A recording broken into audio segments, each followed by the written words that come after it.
Okay. Is it all good? Yes, thank you. I was the science nerd at high school. I didn't really get many dates. I don't know if boys rather were scared of me or whatever, but I didn't have many dates, so I wouldn't date anybody if he wasn't as good at math and science as I was, and no one was. So, although my ex-husband was. He was better than me at math and science, and I hate to admit that, but that probably did help towards Elon being a genius. One of my coworkers was a contract consultant for Elon's first startup called Zip2. Elon was upset that this engineer working on the deal, didn't know the technology well, and he fired him. So I went in there the next morning, and he kind of grilled me on, do you know this subject matter? And I was like, yeah, this is how it works. And he was like, great, you're hired. He works in mysterious ways, that guy. This is KRX. You're waking up to another beautiful day in San Jose. Right when the internet was being created, Zip2 was a cool company. Elon and I sat across from each other. It was like a lab environment. They were still inventing the product as they were running it. Zip2, a California company that provides online access to information about cities around the country, from where to eat to how to get around. You imagine the possibilities, but... The company's founder is Elon Musk. How old were you when you started this company? 23. I remember meeting him for the first time. He gave me a demo of what he had done, which was online yellow pages with maps and directions. And he turns to me and he goes, "It's cool, huh?" And I go, "Yeah, it's really cool." I'm staring at him, he's staring at me, and I'm thinking, is this like a trick, interview where they're trying to see, can I come up with something? He kind of assesses people, and I've noticed he tends to stare at them, and it can be very intimidating. And then I met Kimball, his brother. Yeah, Zip2 focuses more on business listings. So, for example, Kimball was much more personable. Ideally, 1995. Brothers Elon and Kimball are want-to-be entrepreneurs, attempting to build just one of the thousands of startups in the tech gold rush of Silicon Valley. Living in the office and laden with over $100,000 of student debt, they start searching for people who believe in them enough to finance their venture. How much money do you think you've invested in? The Elon family of companies? Oh, I don't know. It's probably in the order of $100 million, ballpark. About on the order of $100 million, roughly. Yeah. The first time I met Elon, he was pitching Zip2. I remember it well. He and Kimball, they were relatively new to Silicon Valley, been there only a few months. I just remember thinking they're bright, properly self-confident, that perfect entrepreneurial mix of having enough self-confidence to be humble, enough intelligence to respond to questions in a very nimble manner. My first week, I come in and I see two people kind of passed out on a couch. Okay, one was Elon and one was the summer intern we had.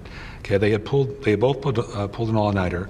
It turned out that was a pretty common occurrence with Elon. And we'd stay at the office until late hours, and then eventually he'd fall asleep under his cube with his physics book as a pillow. Elon is an unusual fellow.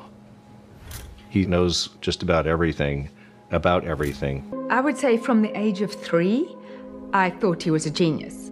He would reason with me, and his reasoning was sensible. And how do you even do that when you don't really have much experience? I wanted him to go to nursery school. They said, well, he makes it by 2 days, but you really should keep him back a year because otherwise he'll be a little socially challenged. And I said, you don't understand. I have a genius son. He needs to talk to someone besides me. And of course they rolled their eyes because every mother thinks their child is a genius. We worked closely together. When he was in a good mood, he was an incredible, fun guy to be with. But I remember Elon, one time it was about 9 o'clock at night. Elon was going around the office looking to see who was sitting in their cubes. And there weren't many people sitting in their cubes. It was 9 p.m. and his face turned red. And he was just really angry that, the entire company wasn't there in the office at 9 o'clock at night. He worked 7 days a week, crazy hours. And in that time, he managed to still hold a relationship with his fiancée. Elon met his fiancée, Justine, at university. They were in the same abnormal psychology class. Highly competitive with each other, Justine scored 97% in the exam. Elon scored 98%. And they have now been dating for 6 years. A roller coaster ride in terms of watching Elon go through the trials and tribulations of working and the toll that's, it takes on a relationship. And you accept that when you're, spending time with him, you're getting a very small part of him because 95% of his mental energy is still being consumed by these problems. He doesn't get any breaks from it. You have to spend a tremendous amount of your time at work.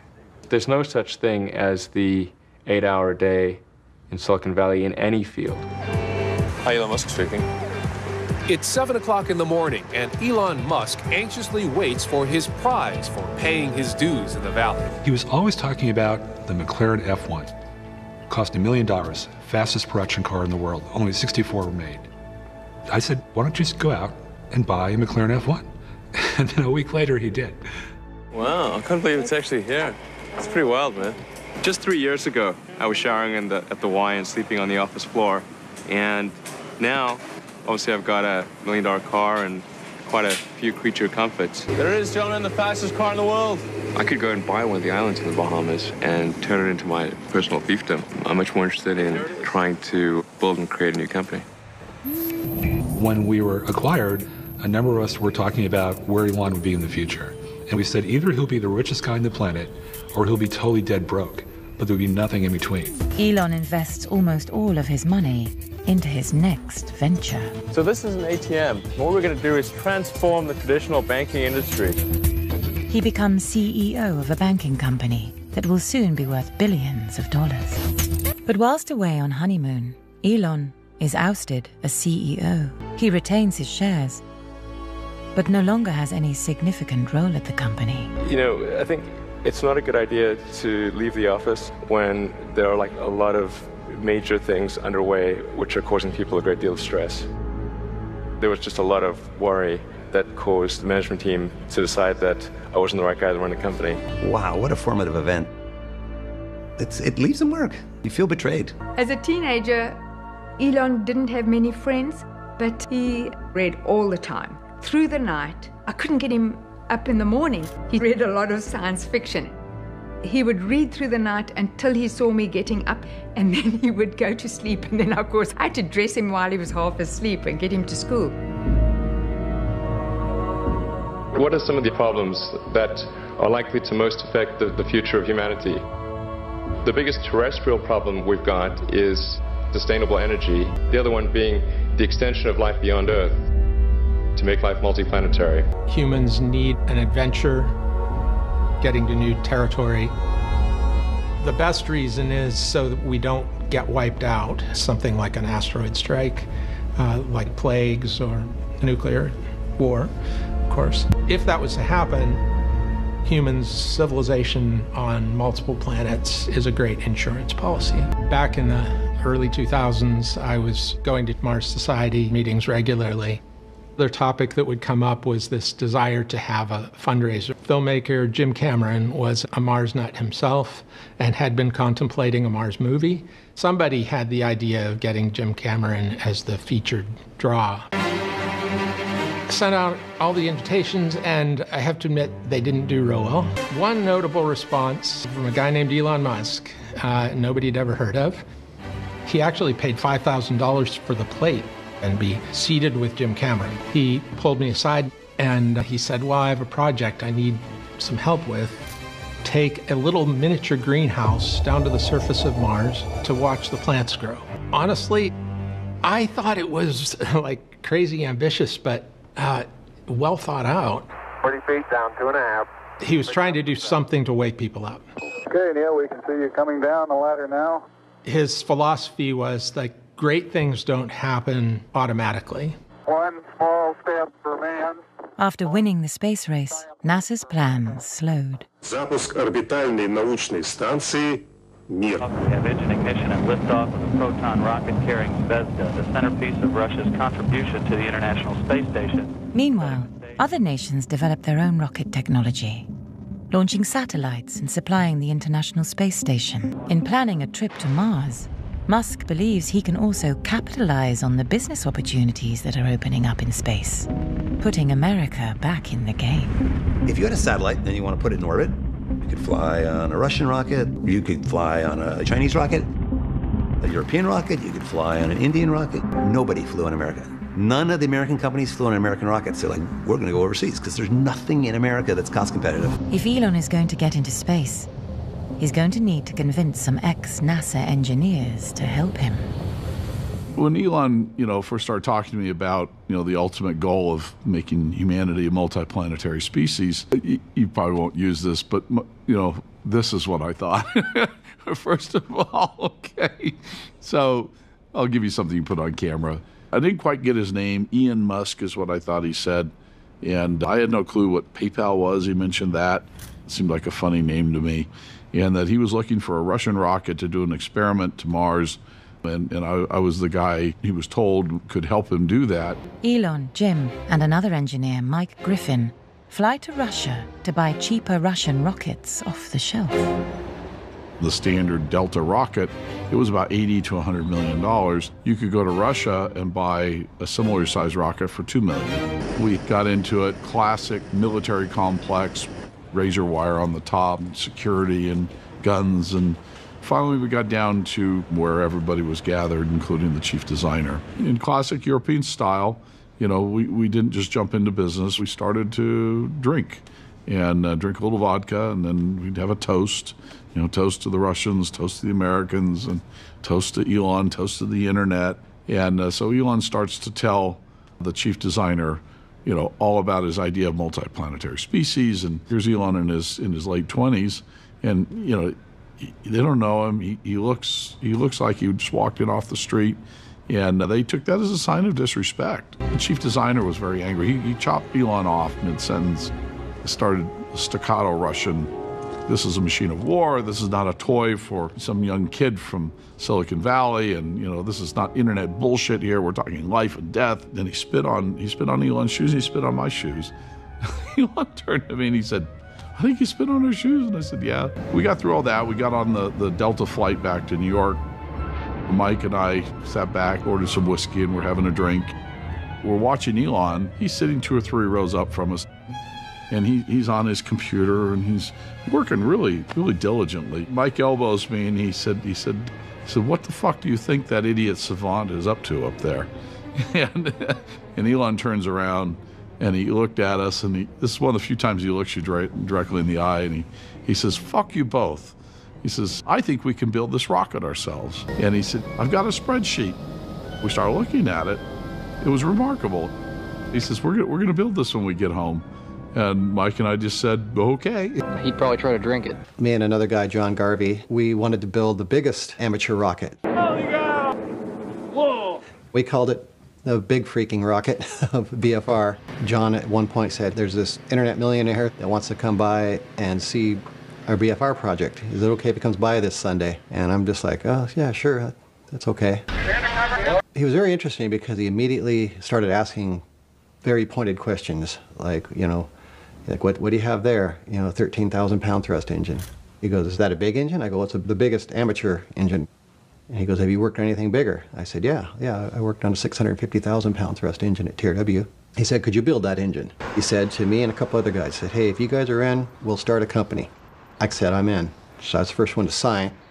That's how I ended up becoming employee number 1 at SpaceX. I remember emailing Elon again and saying, "Hey, so what's next? And a rocket company? Yeah, sign me up." Say your name, spell it for me, tell me what you do. Elon Musk, Elon Musk, Chief Executive Officer of Space Exploration Technologies, or SpaceX. Couldn't hire anybody out of industry because all my friends that were in the industry just thought, "No way am I going to come there. You guys are going to fail." I think there's only so much we can learn by looking through a telescope, and eventually we need to go out there if we're to find the answer. The first time I met him was at a amateur rocket weekend, and then later on, he came to my house.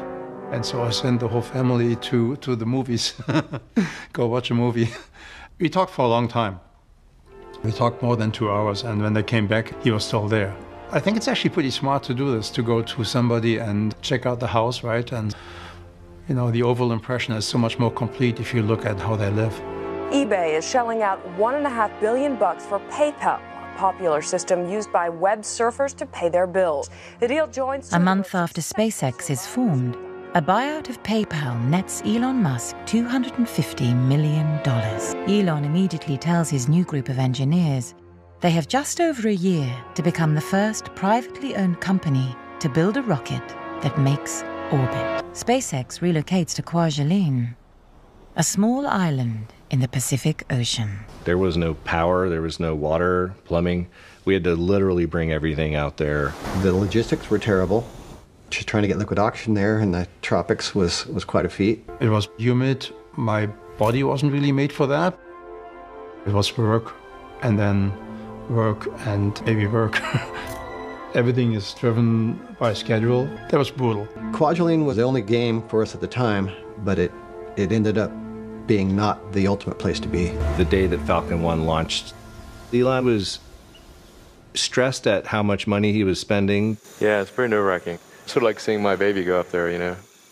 It's pretty scary. Step 170, LCR, initiate auto sequence start at T-minus 60 seconds. Proceeding. You were kind of moving towards that launch, and then you realize one day you're actually in the control room and you're doing this, right? 30 seconds. Elon. He was nervous as hell, just like all of us. 20 seconds. That final count in that seconds up to you just like so tense. Just get it lit and please lift off. 8, 7, 6, 5, 4, 3, 2, 1, 0, +1, +2, +3, +4, +5, +6, +7, +8, +9, +10. Frank, this is the LC on the countdown net. Falcon 1 is airborne at this time. It only worked for 28 seconds or so, and then the engine went out. 20 national stage 1, activities lost it. Oh, fuck, we lost it. Elon was pretty disappointed. And just moments ago, the Falcon 1 rocketed towards space off a small island in the Pacific. But just moments after takeoff, the rocket failed. Angry at the failure, Elon blames Jeremy Holman, one of the young rocket engineers. Elon, reporting to the press, said the engineer and the technician screwed up. Well, it ends up, it wasn't really their fault. It was, if anybody, it was my fault for choosing aluminum B-nuts. A quick post-mortem reveals that salt sea spray caused corrosion on the aluminium components.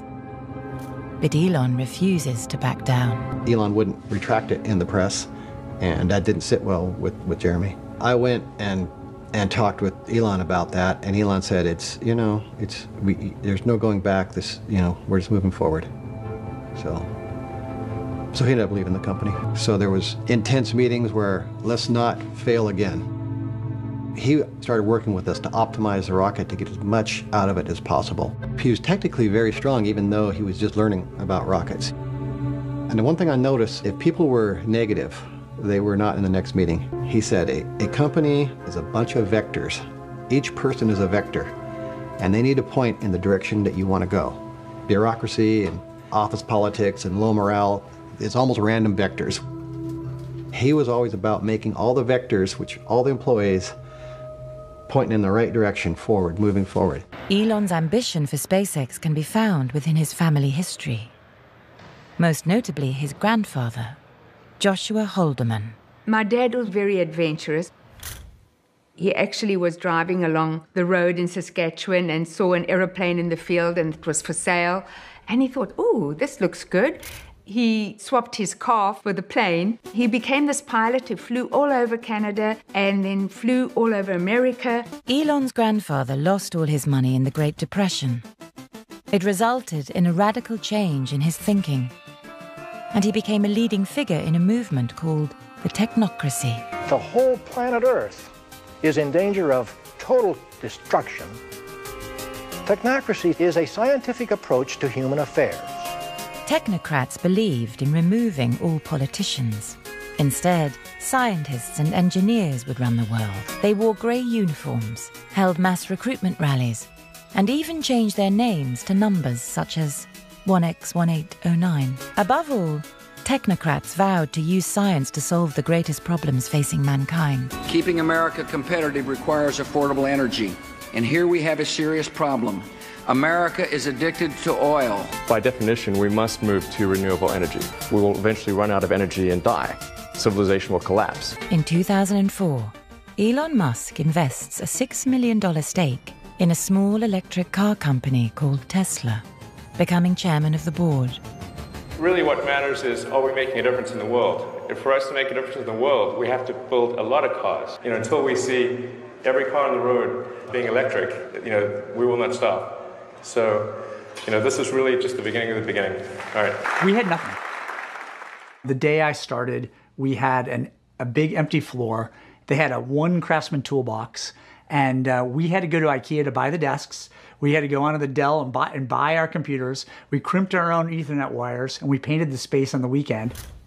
They had a Lotus Elise, and they had a pallet full of lithium-ion batteries that had just come in from Korea. And they said, we're going to take these lithium-ion batteries and we're going to put them into that Elise, and we're going to make a car company.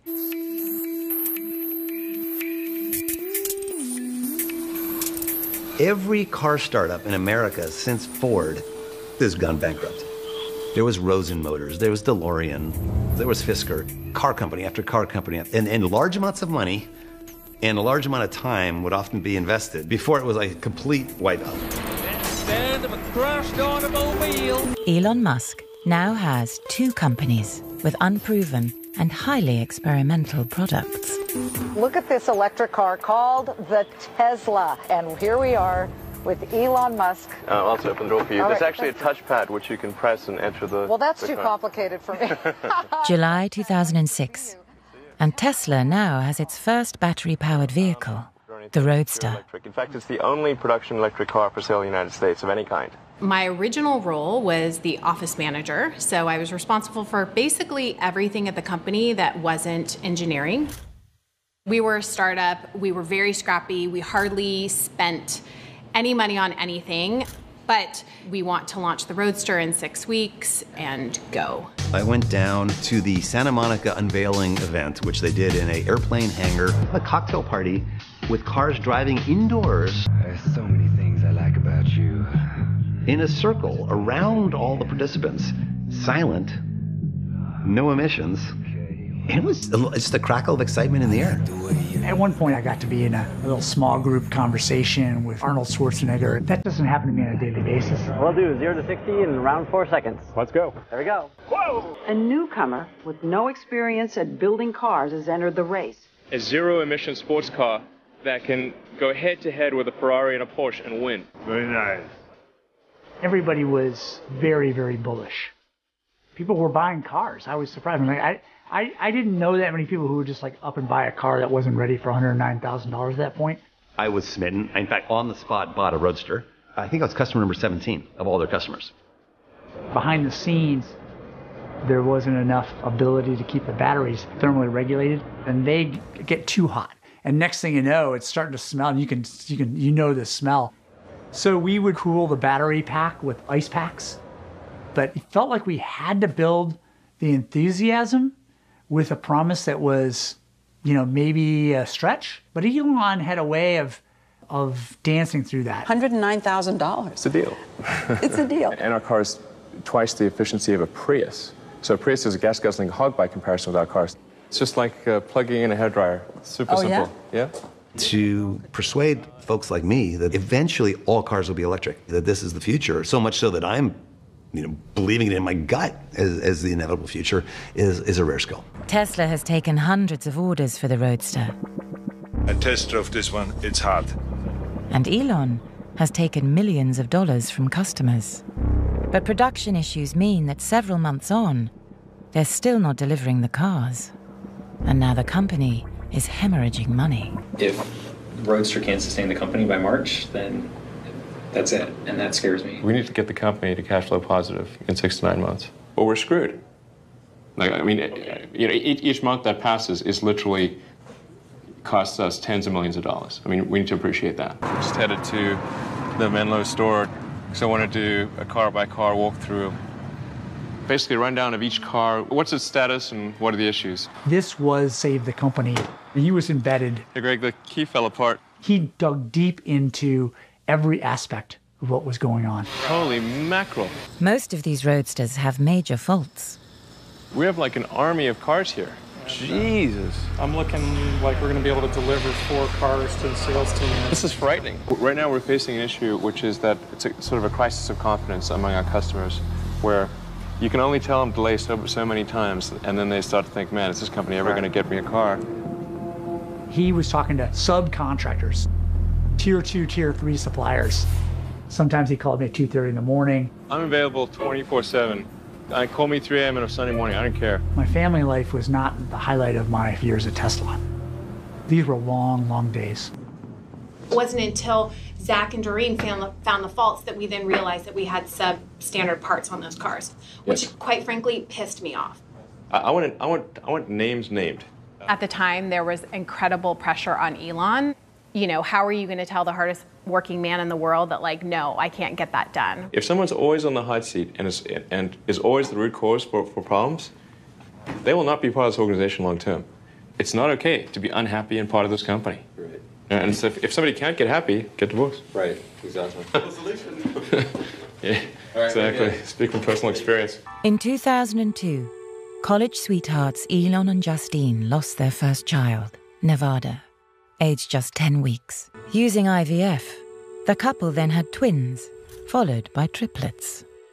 Suddenly, the CEO of SpaceX and the chairman of Tesla is a father of 5. Now that you're a father, does it spur you on even more in both of these companies? Not really. At least I don't think there's any fundamental change in my motivation for either company. Actually, I have less time to work because I have to and want to spend time with my kids. So it actually impairs my ability to execute here, really. But that's fine. I don't mind. Okay. All right. So he compartmentalizes his brain. People are coming in and talking to him, and every hour they tell him what's happening. And when you date or marry Elon, you don't see him much. So it is hard to have a relationship in his case. We were seeing a marital therapist, and I think he just got tired of the stress and the uncertainty of it. And the next day, I went into my therapist's office, and he had left a message for her to tell me that he was filing for divorce. So that was how I found out.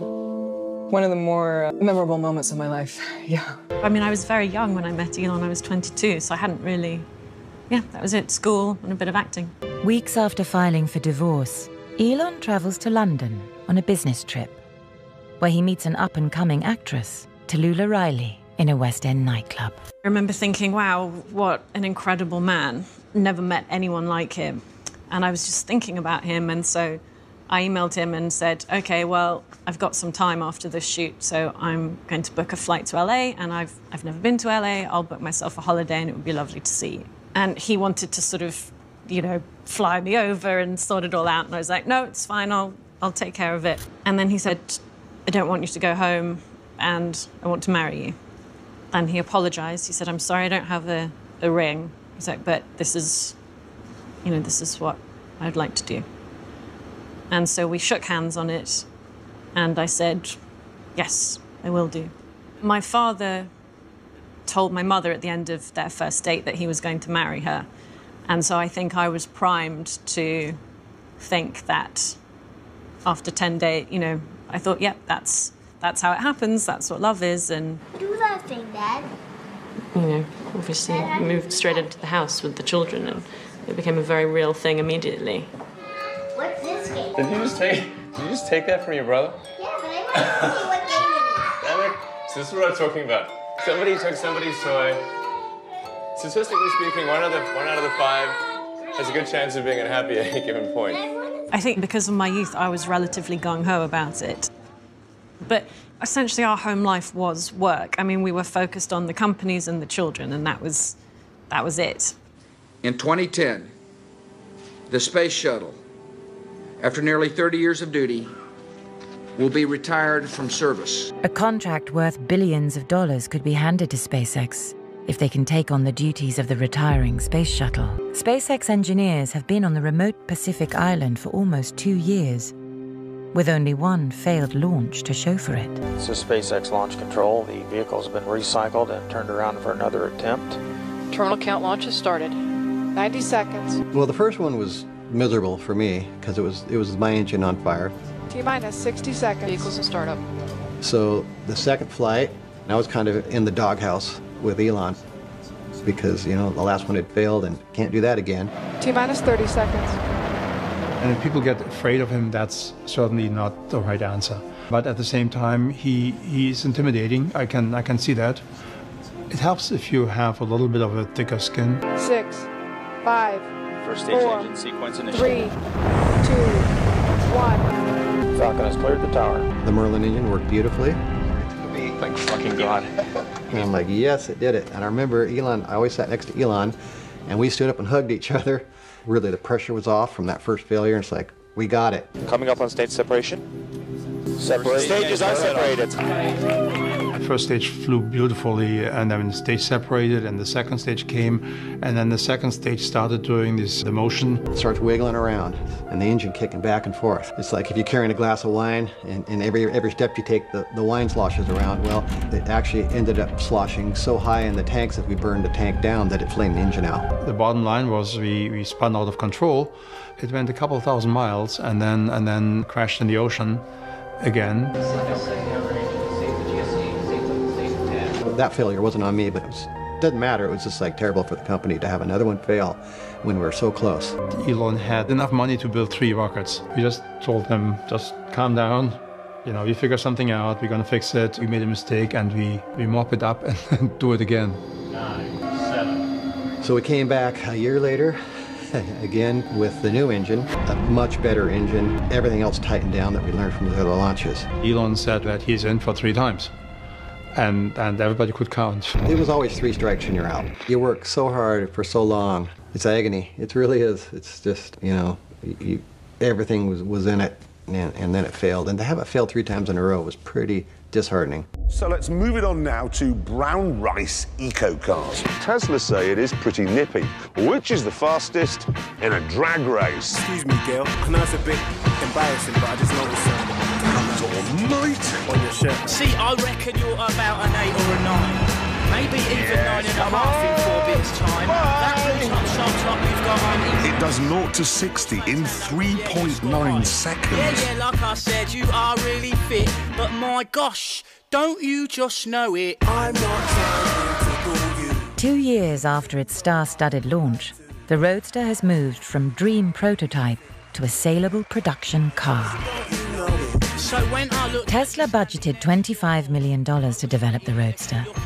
The bill now stands at $140 million. Lost me my place in the queue I waited for, yeah. This miscalculation means that the company can't afford to make the cars for the price they promised. 400 expectant customers have already paid full deposits and are now being asked to pay at least $6,000 more. I cannot understate the degree of grief that I've personally gone through to make this work.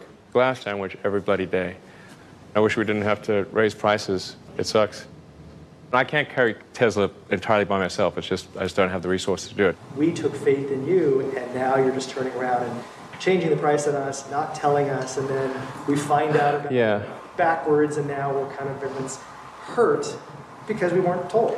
We can't sell cars for you know, less than they cost us to produce. There seemed to be a little bit of anger from some people in the room. It was very tough.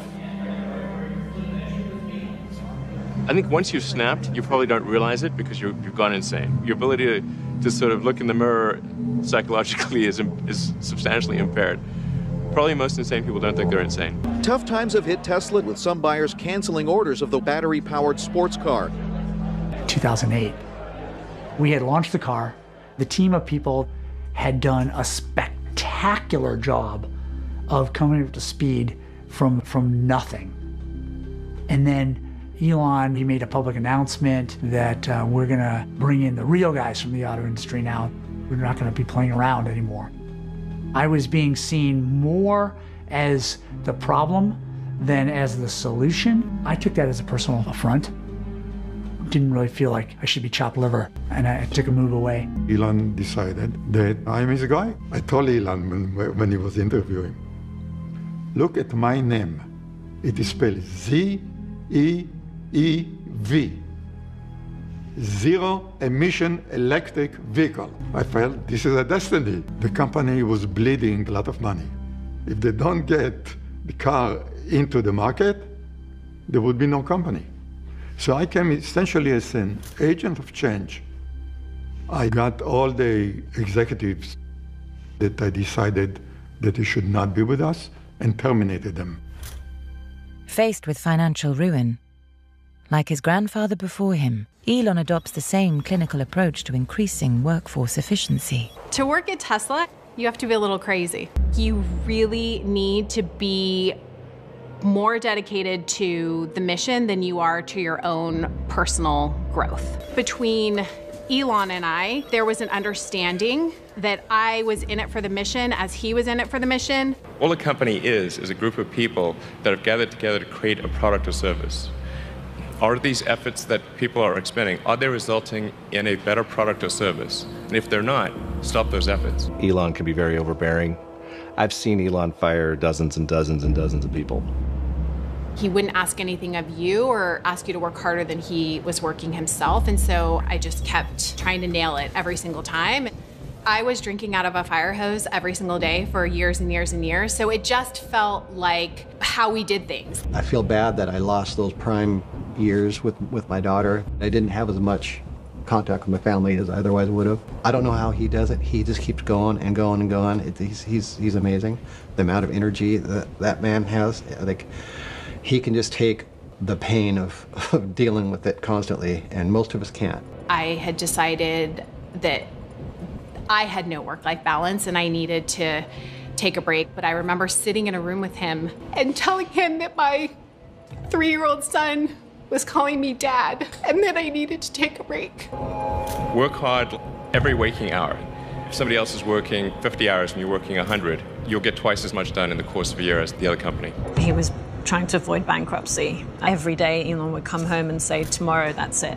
Being ridiculed in the press, horrible things being said. There was something called the Tesla Death Watch at the time, which was an internet site kind of counting down the days till when Tesla was going to disappear. Electric car maker Tesla laying off 20% of the workforce, 24%. He'd have night terrors in the middle of the night. I'd be fast asleep, and then suddenly he would be screaming in his sleep and sort of trying to climb up, like in his sleep, trying to escape something. All available resource had to be plowed into the projects, into the companies. You know, he gave me an out. He said, this is going to be the hard path, and you don't have to stay for it. This simultaneous failure across all of his companies, because he's talking about chewing glass and staring into the abyss. Rockets are blowing up, and it just kept piling on. The American people are concerned about the situation in our financial markets and our economy, and I share their concerns. It was the financial crisis. Is your job safe? Can our next president do anything to turn this economy around? The recession is going to be deeper and longer than we thought, and stocks... Everything's falling apart in the economy. Major auto companies in America are going bankrupt. Not a great time to be trying to fund an automotive company that's not yet profitable. The important point to bear in mind is that when you have new technology, it takes time to optimize that technology. If you think back... Elon and I, we were in the midst for raising $100 million. You feel that you just come for air, that somebody come and bang you on the head. And then it gets much worse. This negativity, something bad is happening. Fear, uncertainty, and doubt. You know, sometimes when a company is teetering between economic certainty and it's just a dream, sentiment shifts can make a difference, right? That sentiment can turn against you. The largest investor in the company has turned hostile. Things like not signing legal paperwork. And then it gets a little trickier still in that the company, oh, by the way, is running out of money. So it didn't have cash to even last to the end of 2008. And the biggest investor says, we're not going to put another penny in the company in that moment. Elon did something that I've never seen any entrepreneur do, going net into debt. He borrowed money from friends, literally spent every penny he had, plus more. And he told all the folks at Tesla, I'll just do the whole thing. I'll invest $40 million. He had no house to his name. He had nothing. He was all in. And what happened was people's fear switched to greed. All of the other inside investors, ourselves included, invested as much as we could. That wasn't our bravery. It was Elon's bravery that we attached to. Part of it, I think, comes from a self-affirming nature that his brother Kimball described as being somewhat immune to risk. A more accurate description is that he so truly sees the vision of what's unfolding that it doesn't seem fathomable that it would not happen. Elon called a big meeting. Then Elon said, okay, get your shit together. We have one more rocket, bring it down there, we launch again in 6 weeks. After the Flight 3, we thought we were out, but just by luck, you get a fourth chance at it. SpaceX has just enough existing components to attempt a fourth and final flight to orbit. I was exhausted. 20 seconds. But he rallied all of us for not giving up and continuing this at this time and putting everything on the last rocket, basically. 2, 1, 0. And we're flying. Confirmed. We didn't change a lot on the rocket this time. We changed primarily a piece of software. 9 minutes, 30 seconds. Second stage approaching Seco. And that was all it took. The rocket went to orbit. And that means Falcon 1's the first privately developed launch. Elon went from being ridiculed to suddenly his word was gospel. Fame is not something that agrees with him. Tranquility Base here. The Eagle has landed. They inspired you to do this, didn't they? Yes. And to see them casting stones in your direction. It's difficult. Neil, Jim Lovell, and I have come to a unanimous conclusion that this is, in fact, a blueprint for a mission to nowhere. Can we just break for a sec? We used up all the 100 million, and then there was the big recession. In the end, I had to invest everything. Why did you want to take the risks in these businesses that you've gone into? I have to say, at times I've wondered. But, you know, like, creating a company is almost like having a child. So it's sort of like, how do you say your child should not have food? You have to feed it and nurse it, take care of it, even if it ruins you. Yeah. There was some tough times in end of 2008. How did you get through that period of crisis? Yeah. Can we just break for a second? Sure, of course. Yeah, sure, if it was worth it. Sure, if so.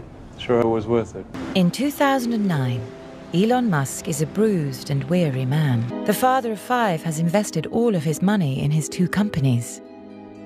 SpaceX, making rockets, and Tesla, electric cars. Running a company does have its drawbacks. A friend of mine, he has a good phrase. It's like eating glass and staring into the abyss. And you agree with that? Yeah.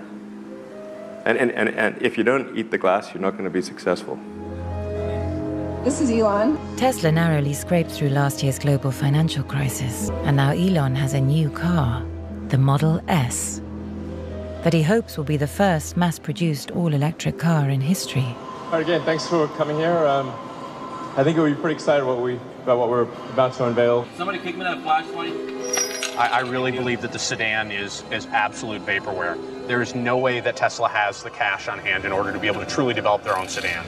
This is the first mass-manufactured electric car. This is something that is... They've got a prototype that they're going to show, and they're going to start taking deposits, which I find just an amazing act of God.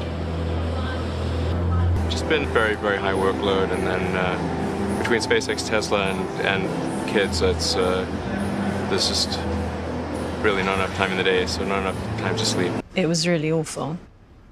He'd plowed his money into Tesla and SpaceX. He was under incredible stress. I was worried he was going to have a heart attack. I just kept thinking, God, I've just got to keep this guy alive. You know, the honest answer is I'm not looking forward to the party tonight. All night long I'll be selling cars for 5 hours after sort of selling cars for 5 hours before that. It won't be fun for me. It was one of the bad Christmases. He'd forgotten to get me a Christmas present. We were in Boulder, Colorado, so there's loads and loads of snow. And we were in bed, and he said, I do, he's not that I don't love you, I do really, really love you. It's like, my brain is exploding. And I was like, no, I know, it's fine. And he sort of got up in the middle of the night and disappeared. I was like, where has he gone?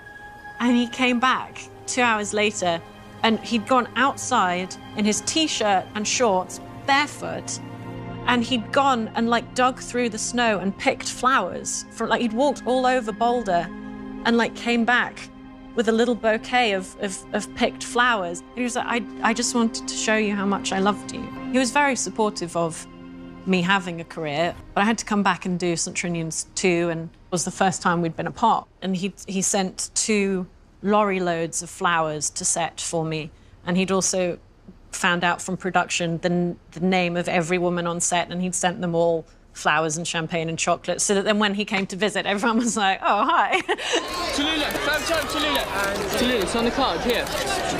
I remember at the premiere, he came along and he was holding my umbrella for me while I was doing some signings. No one knew who Elon was.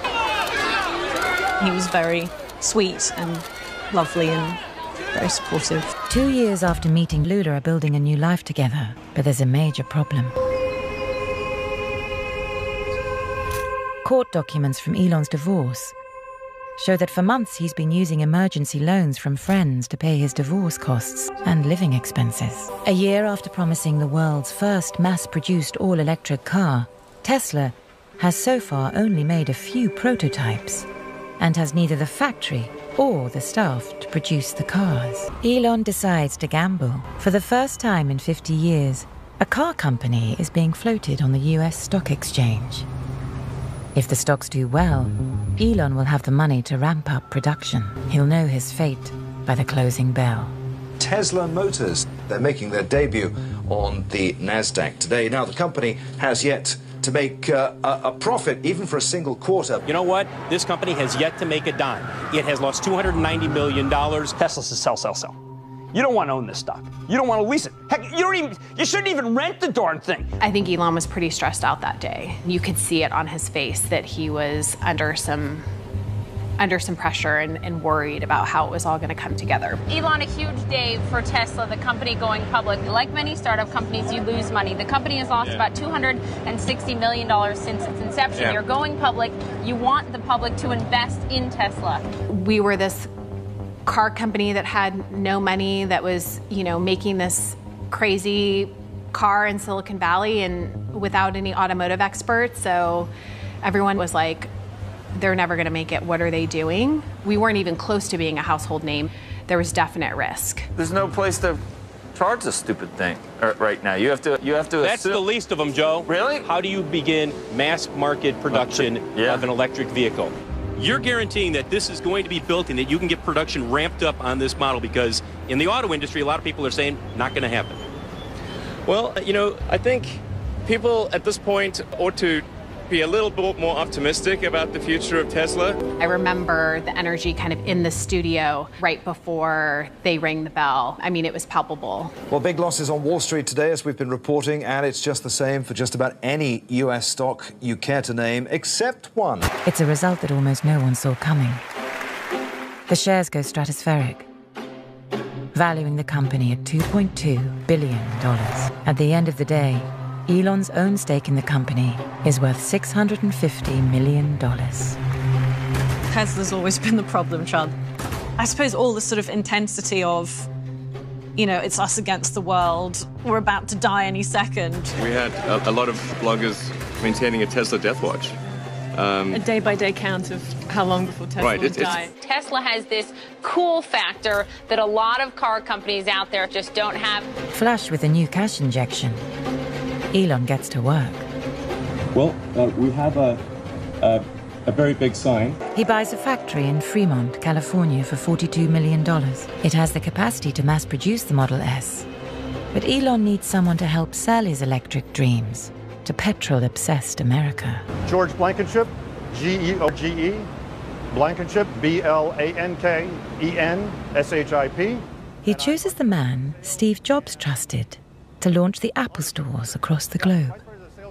Yeah, I retired from Apple, and I started getting these emails. George, Elon Musk would like to speak to you. Give me a call.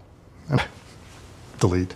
I mean, I assumed this was junk mail. Elon got on the phone, and we started chatting. I want you to come work for the company. And I was like, I've retired, and I need to spend time with my wife and kids and stuff. He said, come out to LA. I met with Elon, and I thought he was special. He asked me, if you were going to bring Tesla EVs to market, how would you do it? I said, well, I'd do it just like Apple. There's a whole education thing we had to go through at Apple, and there's going to be a whole education thing we're going to have to do with EVs. How much does it cost to charge? And how do I charge this? And there's all these questions out there. The Roadster was proof of concept, but the Model S was the first car that was really meant for people to drive like a regular car. We would talk to people about the car and show it to them and all that. And then they'd say, well, how do I get one of these? And with a straight face, we would look them in the eye and we would say, well, give me $5,000 today, and I'll give you a car in a couple years. And I go, what? I go, yeah, you give me a $5,000 deposit today, and we'll send you a car in a couple years. I go, you're kidding. Let's go, no. That's what we do. We'll give you a reservation number, and unless you want one of the first 1,000. If you want one of the first 1,000, you got to give me $40,000 today, and I'll send you a car in a couple years. And people did it. Elon has sold his customers a vision of the future. Yeah, it looked really amazing in the pictures. Green, fast, sleek. Completely away from gas. And so I decided you got to put your money where your mouth is and support it. Under George W. Bush, the American government had also bought into Elon's future plans. In late 2008, NASA granted Elon's rocket company, SpaceX, a $1.6 billion contract to take over the duties of the retiring space shuttle. It was incredible. And then Obama got elected. It was a sort of amazing moment in history. And so we sat on the stage for his inauguration. The thing I do remember is that Elon hadn't appropriately packed, and it started snowing. And he had to borrow the driver's coat and hat, because otherwise he would have frozen to death. I think at that point I was like, shall I just pack for you when we go on trips? And he was like, okay, probably a good idea. Preserve, protect, and defend the Constitution of the United States. Preserve, protect, and defend the Constitution of the United States. So help you God? So help me God. Congratulations, Mr. President. So today I'd like to talk about the next chapter in this story. Not just to continue on the same path, we want to leap into the future. The bottom line is, nobody is more committed to manned spaceflight than I am. But we've got to do it in a smart way. Governments are just really bad at cost efficiency. They tend to do things expensively and inefficiently. People in Washington, driven sometimes less by vision than by politics, have neglected NASA's mission of space exploration in the 21st century. Do you consider yourself a visionary? I suppose I would be a visionary, yeah. I think the reality of being president is that you're actually like the captain of a very huge ship and have a small rudder. You know, I'm generally a fan of like minimal government interference. Like the government should be kind of like the referee, but not the player. And there shouldn't be too many referees. Are there some pitfalls and some risks? I mean, it seems like you're creating intellectual material that wouldn't be good, maybe in the wrong hands. I mean, as far as being able to go send something up into space, is there any resistance from the government? No, the U.S. government is our primary customer. NASA, they took a risk. We were a small company, very unproven. We had like, I don't know, 300 people maybe. We went from like launching a small rocket to working on the transportation system to the International Space Station. Jumping into this huge responsibility was a major step. You know, suddenly in the big league. With the retirement of the last ever space shuttle, the US government is now reliant on SpaceX to make good its promise to resupply the International Space Station. The young startup has to upscale fast. I jokingly describe myself as the Pied Piper of super nerds. My role is essentially to go find people 1,000 times smarter than me, get them excited about solving a really hard problem. One of the ways that we explained what the SpaceX culture was, and this was in order to be really honest with people. SpaceX is special forces. We take on the missions that others deem impossible. This will be the hardest thing you will ever do in your life. It is the kind of personality that wants to be a Navy SEAL, the engineering equivalent of that. It will be bruising and punishing and uncomfortable every day. Growth is rarely comfortable. If you are comfortable, you are probably not growing. To work for Elon is to be comfortable in a constant state of discomfort. He has 10,000 times more what the average person has streaming through their brain at any given time. Our ability to think about and analyze a problem is nothing compared to how his brain works. Elon aspires to be like the greatest engineer in the history of the world. He does have the cognitive horsepower of the geniuses that we have seen come before us. But he's not Einstein, is he? I think he is smarter than Einstein. But then there's another company that's specifically focused on cancer, kind of more of a near-term thing. And I think that's going to be one of the key things to solving a lot of diseases, actually, which is to just basically write a program that destroys the disease, right? And then code it. Just code. Yeah, it's just software. Right? As well as rockets and cars, Elon's interests are growing. Elon starts tweeting about his interests in artificial intelligence, something he refers to as summoning the demon. We're building progressively greater intelligence, and the percentage of intelligence that is not human is increasing. And eventually, we will represent a very small percentage of intelligence. Are you honestly, legitimately concerned about this? Is like AI one of your main worries? Yes. He later goes on to confess his deepest fears on the Joe Rogan podcast to a worldwide audience. It's going to be very tempting to use AI as a weapon. You scare the shit out of me when you talk about AI. And no one's really paying attention too much other than people like you. I try to convince people to slow down AI. This was futile. Nobody listened. Nobody listened. No one. We met with Obama, and what did he say? No one seemed to realize where this was going. I don't want the government to handle this. Who do you want to handle it? I want you to handle this. Oh, geez. Yeah. I feel like you're the one who could ring the bell better. There's not a million Elon Musks. There's one. Do you think about that? I don't think you'd necessarily want to be me. It's launch day, 10 years after SpaceX was founded. The company is operating on the world stage. A perfect launch must lead to a precise deployment of the Dragon capsule, which will then dock autonomously with the International Space Station. I was the launch chief engineer. My job was to make sure everything goes right. T-minus 1 minute.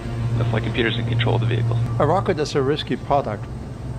You just got to keep your nerves, and you got to basically do your job, and then trust your data, and trust your tests, trust your work. T-minus 30 seconds. We're going to launch our Dragon spaceship on a Falcon 9 rocket. Dragon will then maneuver over to the space station, figure out the position and orientation, and then go through a series of steps where it gets closer and closer to the space station and eventually docks. There's a lot that could go wrong. I mean, really a lot. I cannot emphasize that enough. This mission may not succeed. 5, 4, 3, 2, 1, 0. Falcon 9 has cleared the tower. You have to remember, a rocket is like essentially a miracle. 80,000 custom components. 1 wire, 1 millimeter off, anything off by the smallest margin, and you are done.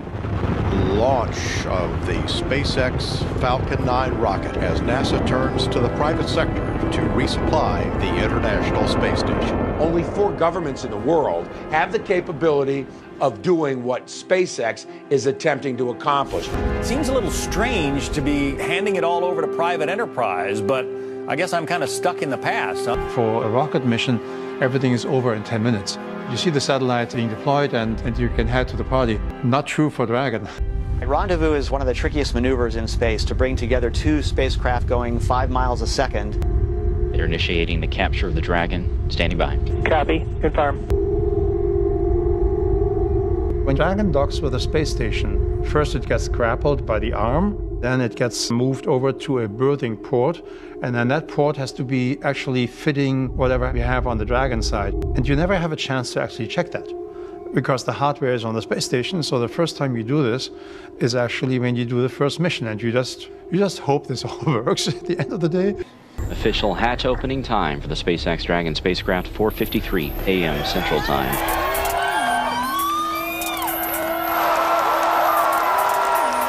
We also got a little dessert, just like you said. Got a little ice cream.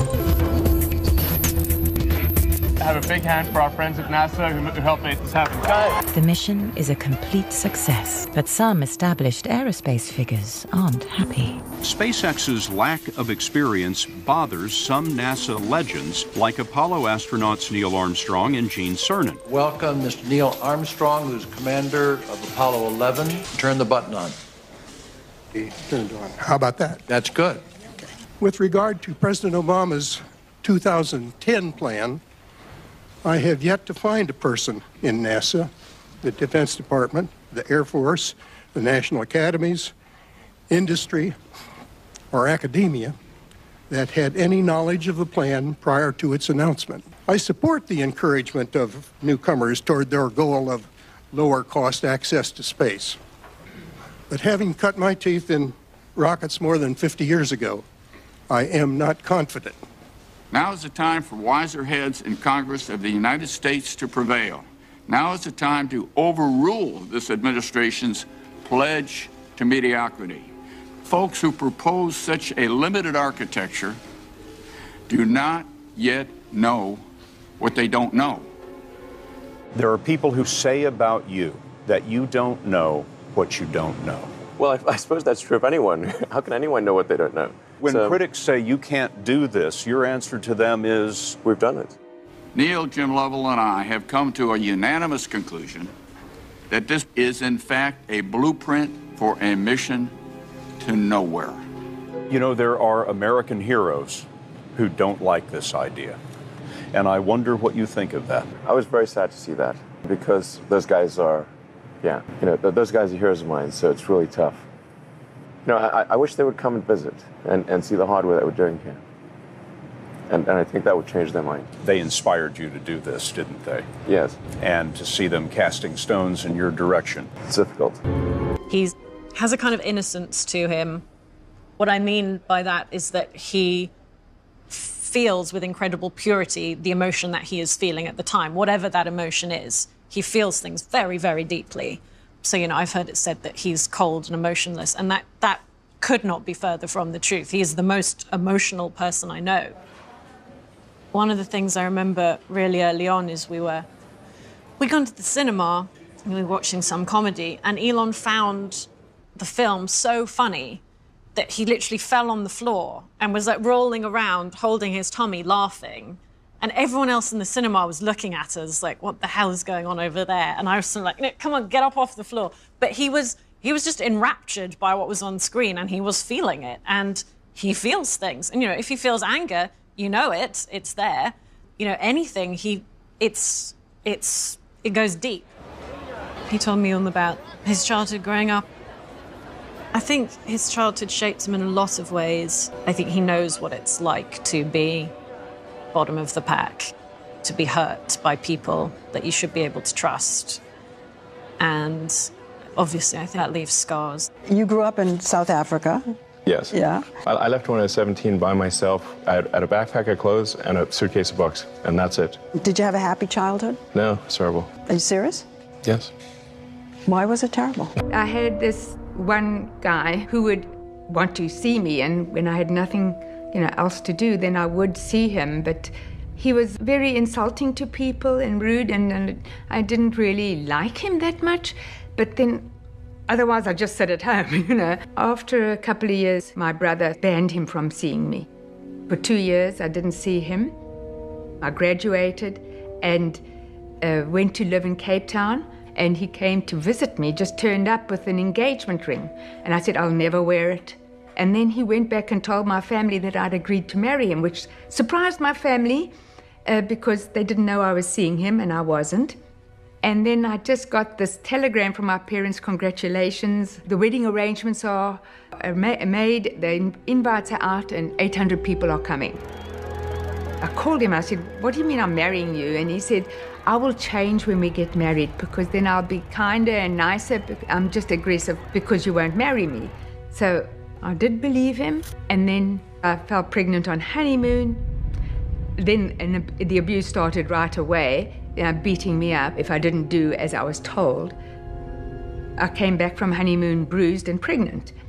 And then I didn't want my family to know. So then you just put up with that because you have no choice. Elon, while he was a little boy, he grew up in a very violent home. Like, for example, when I always had to drive the car and he would be punching me and Elon would be between the seats hitting his father to stop him punching me. When he would be at home and punching me, Kimball and Tosca would be crying in the corner because they were really babies. Elon was 5, Kimball 4, Tosca 3. Elon would be hitting his dad at the back of his legs. And then when he was 8, we left. My father has serious issues. Okay, well, so you didn't have a happy childhood. It was very violent. His father, Errol, denies all the allegations of domestic abuse. After 2 years, Elon said he wanted to go and live with his father, and that made me very sad because I didn't see why he would wanted to do that. His father had the Encyclopedia Britannica. I couldn't afford books. I mean, he'd read everything in the library in Durban, so he had the opportunity to actually read the whole encyclopedias. I could call him anytime and ask him any subject, anything in the world. I do know that you were bullied at school and had a difficult... I was almost beaten to death, if you'd call that bullied. He was shy and awkward at school. Elon didn't have many friends. Pupils at Elon's school saw him as strange, and he was systematically bullied for years. A gang beat up his best friend, making him agree never to hang around with Elon. On one occasion, Elon was pushed down a flight of stairs and beaten violently, leaving him in hospital for weeks. It's no surprise then that as an adult, he's a fighter, determined to succeed and prove everyone wrong. All right, it is now time. It is the moment we've been waiting for a long time. Time to deliver Model S. Yes! Delivery of Model S. We decided that we should make an event of this. I was sort of MC. I got the opportunity to be MC, and I came out and I sort of fired up the crowd. There are a lot of people who said this day would never come. We did it! The person who is going to drive us to have the best car in the solar system, ladies and gentlemen, Mr. Elon Musk! What the Model S is fundamentally about is that an electric car can in fact be the best car in the world. Time to start delivering Model S. Give Jeff his car keys. All right, thank you. Let him go! The PR drive for the Model S is up and running, but manufacturing is slow. The cars need to be rolling off the production line in their thousands. So far, Tesla has made 10. The hype is bolstered by the Model S becoming the first ever electric car to win the industry's prestigious Car of the Year award. Congratulations, Elon. Despite the chasm between hype and economic reality, Elon makes a bold claim to investors. Just a couple of questions. The first one is, how confident are you that you guys are moving in the right direction there? I really feel that Tesla has turned a corner. We're very confident of achieving a small profit in the first quarter. Elon tweeted, Tesla will be profitable in Q1 2013. It's like, should we talk about this? In the first quarter, we expect to produce and deliver almost 5,000 cars. We had to deliver 4,750 cars. In Q2 of 2012, we delivered 12 cars. People will view this as a turning point in time when an electric car company became a truly viable company. I think that's how this period will be looked at in the future. He asks us to do the impossible, but he modeled that himself. So, you know, how are you going to tell the hardest working man in the world that, like, no, I can't get that done?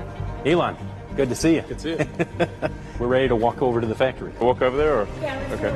Do you ever think you're growing too quickly? The faster we can accelerate the advent of electric cars, the better the world will be. So I think. But as you well know, it's a fine line between growing and meeting demand and making sure that you don't stumble along the way. Well, I have no doubt that we will stumble, and we certainly have stumbled in the past, and I have no doubt we will stumble in the future. But yeah, we want to go as fast as we possibly can without maybe falling totally flat on our face. It was tough. I mean, 4 hours of sleep a night. My wife left and went to Florida. You know, she left around the 15th of February. She said, I can't watch you anymore. It was the toughest month I ever worked. He assumed that we weren't doing enough fast enough to deliver enough cars in Q1 of 2013. Too little, too late. And he kept saying, too little, too late. There were moments when he would definitely get upset, and you've heard of him firing people on the spot. Yes, all of that happened. When Elon was behaving badly, I would kind of liken it to a toddler, right? Like, that was having a tantrum about something or upset about something. Yeah, my desk is in the factory. It's just right over there. I can show you where it is. He wants to take us by his desk. He moved his desk over to near my desk so that he could watch what was going on every single day. I think it's important for a leader to be at the front lines.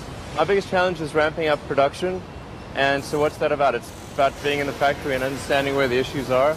And so I want the very opposite of being up in an ivory tower. I want to be in the middle of the battle. And so that means putting my desk in the middle of the factory. So that's where it is. It's a noticeably clean desk with the exception of the award. Yeah, I mean, it's got, I guess this is the Photo Trend Award, my sunglasses, and then coffee. Yeah, this is my desk. I think failure is bad. I don't think it's good. But if something's important enough, then you do it even though the risk of failure is high. Mm-hmm. My advice, if somebody wants to start a company, is they should bear in mind that the most likely outcome is that it's not going to work. And they should only do it if they feel that they are really compelled to do it.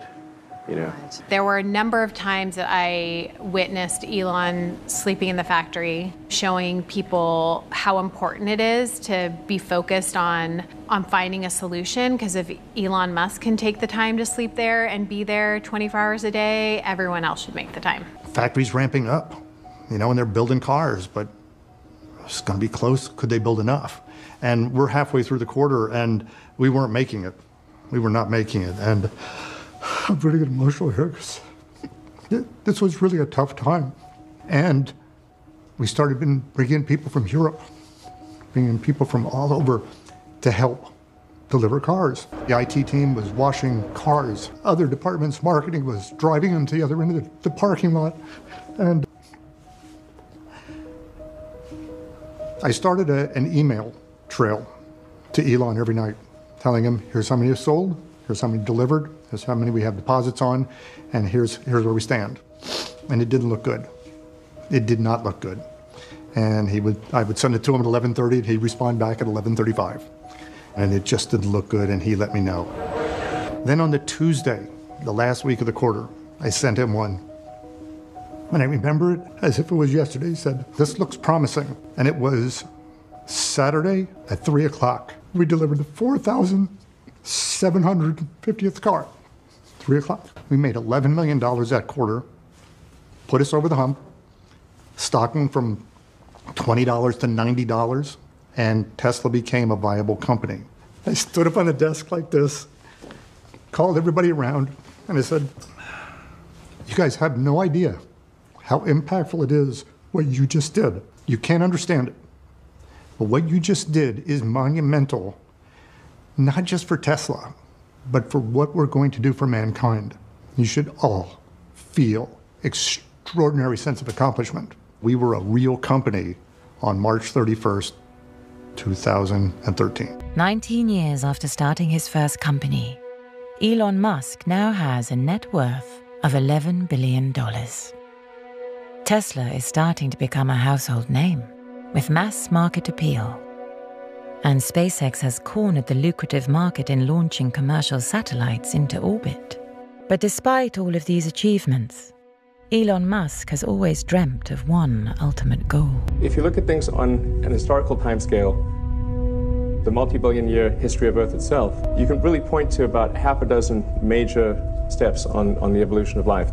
Single-celled life, life moving from the oceans to land, mammals, consciousness, those are sort of like the big ones. On that scale also would fit the extension of life to multiple planets. But a critical element is making reusable orbital craft. In any mode of transport, if you had a reusable vehicle or an expendable vehicle, it would be a night and day difference. I mean, how many people would have driven here if their car was single use? We've got this weird situation in space where vehicles can only be used once. In fact, if you want a return journey, you've got to tow one behind you. So the huge breakthrough that SpaceX aspires to achieve, and this is a very difficult thing, is to make a fully reusable orbital launch vehicle. SpaceX is fundamentally a vehicle to make a thriving future for humanity in space possible. You cannot do that with $200 million rockets. That is the equivalent of buying a yacht, sailing it from here to France, and then essentially setting it on fire. That makes no sense. After each supply trip to the International Space Station, SpaceX attempt to land their rockets safely so they can be used again. You're one of the CEOs of SpaceX, and I'm incredibly excited. Yeah. You're the CEO? Oh, I'm sorry. Our goal is to try to land the Falcon rocket on a barge at sea so you can reuse a ship? If it's got engines, it's a ship. Okay, we have a footage of this is the last attempt, I think, to land the rocket after it successfully delivered a payload. Here it goes. Come on, baby, you can do it. It broke a leg on landing. It broke more than that. So we're still looking at data. We need to analyze what happened. It's certainly needs more work in the next couple of missions. So far, many of SpaceX's attempts to land the Falcon rocket have failed. Liftoff of the SpaceX Falcon 9 rocket. And on the next trip to the space station, there's a bigger problem. Falcon has cleared the tower. We have important payload on board. We have a docking adapter for the space station. We had a spacesuit on there too. And then, of course, food and water and oxygen, all the things that the astronauts need. Their survival depends on you. Vehicle on course, on track.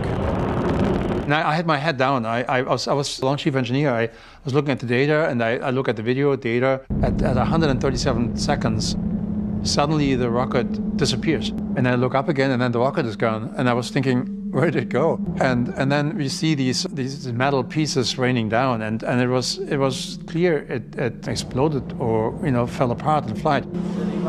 Caught by surprise while on a break, Elon speaks to the press. Elon, can you talk for a second? Yeah. What are your thoughts on this? How far? Sorry. How big of a setback? Jet lagged and everything. Our goal is to have the most reliable rocket ever. Because obviously this is going to be launching astronauts in a couple of years, so it needs to be super, super reliable.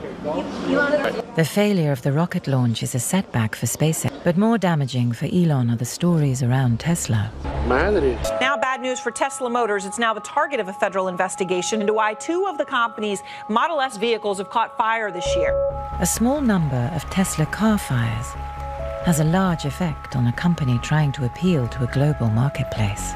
My kids are going to be in the car, my friends will be in the car, you guys will be in the car. We care deeply about making sure that this is the safest vehicle in the world. It's a brand new car. 3 Model S's have now caught fire, 2 after hitting debris and 1 after the driver hit a concrete wall. Nobody was hurt, but what is getting hurt are Tesla shares. They've shed about 12% since yesterday, dragging Tesla's market cap down by about $3 billion. Yeah, no problem. Elon goes on the offensive to defend Tesla. 3 fires in these Tesla vehicles, with the most recent one in the past week. The headlines are extremely misleading. In fact, if fire risk is your concern, you would have a great deal of difficulty being in any better car than the Model S. I don't know. Not at all. That's not true. That's okay. a common misperception. Mitch, how do you turn around the image of an electric car? Our 3 non-injurious fires got more national headlines than 250,000 deadly gasoline car fires. That's mad. What the heck is going on? Are you quite thin-skinned about this stuff? Well, I mean, I really care about Tesla and about the Model S and everything, so it's hard to be dispassionate about that. It's a lot of blood, sweat, and tears from a lot of people. Frustrated the bad press won't go away, Elon repeatedly takes to Twitter. With 5 minutes of research, you can get to the truth very quickly. 6 months after the Falcon 9 explosion, Elon is desperate for a good news story. Today, SpaceX are trying to safely land its reusable rocket. A historic first step towards the mission to Mars. So far, we only tried to land on the ships. And then here we go. It's the first launch after this major anomaly where we lose the whole payload on the way to the space station. And it is the first launch that tries to land on land. Countdown, we had certain issues where we needed to make decisions. Is this good or not? I wanted Elon to decide, and he was thinking, and I know he was thinking and will come to a result. I just wanted to remind him we got 1 minute left, as calmly as possible. Do we see anything on the sensors? That's a problem. No, right now. Nothing. I'll say go for launch. T-10. And then we decide to go. Come on, baby. Let's go. All right, so what you got? We see it do the landing burn, and then we hear this boom. Yeah, and the boom coincides with the rocket disappearing. Okay, this is bad. Potentially bad. So we looked at the screen again, and there's the rocket. It's standing up. It was incredible. That was one of the best days of my life. I'm really thankful for seeing firsthand that humanity can do impossible things. And they are only impossible until somebody pulls them off. Elon is never satisfied, but that is what makes him who he is. Look at it, it's just sitting there. Look at that. What? Holy smokes, man. I think he's an incredible gift to the world. He is arguably the best leader on the face of the planet. I would take the bad with the good, Because if you mess with the recipe, you might mess with the magic. His brain is fundamentally more efficient. There are times where, like, I might think I disagree, but, like, he's probably, like, thought it through in a way that I haven't thought about it. If he asks me to jump, I'm gonna ask him how high. Everyone wants to know who Elon Musk really is.